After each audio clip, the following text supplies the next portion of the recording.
মেঘনা তীরবর্তী বিস্তীর্ণ জনপদ লক্ষ্মীপুর কমলনগরের মতিরহাট। সপ্তাহখানেক ধরে এভাবেই জোয়ারের পানি ঢুকছে গ্রামটিতে। জোয়ার ভাটার খেলায় দুর্ভোগে কমলনগর ও রামগতির অন্তত 20টি গ্রাম। জলমগ্ন বসতঘর, ভেঙে গেছে ঘরের ভিটি, রান্নাঘরও ডুবে থাকায় ভোগান্তিতে যোগ হয়েছে নতুন মাত্রা। সড়কগুলো হাঁটুপানির দখলে। বেরি নাই, বান নাই, কিছু নাই। জোয়ার উঠানোর লগে সব ডুবে যাইতেছে, সব শেষ। পানি উঠলে ফিরাটি সব ভাঙি যায়, হালার গোয়া টোয়া সব পড়ে যায়, এই ফুসকুড়ি টুসকুড়ি সব ডুবে যায়। মানে অনেক কষ্ট, ফাঁকঘর টাকঘর সব মেন ঘর সব ডুবে যায়।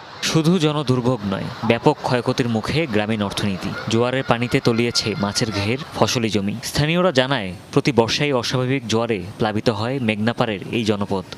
ধান পাট জায়গা জমি এবং বাড়ি ঘর দুয়ার সবকিছু ক্ষয়ক্ষতি হয়েছে। জোয়ারে প্রতি বছর ফিরা ঘোরা ভাঙ্গিয়া যাতে আমরা কাগজ দিয়ে কোন রকম ঘুরিয়া রেখে রাখছি। এই জোয়ারের কারণে কৃষকের এই জ্বালা গেছে, জ্বালা একদম পচে গেছে।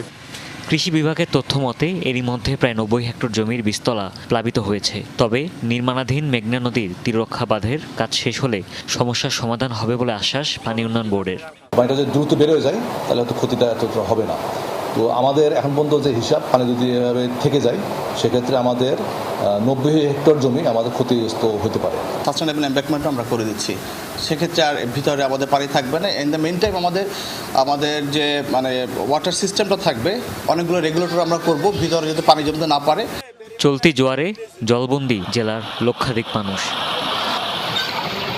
হুমায়ুন রশিদ, যমুনা নিউজ।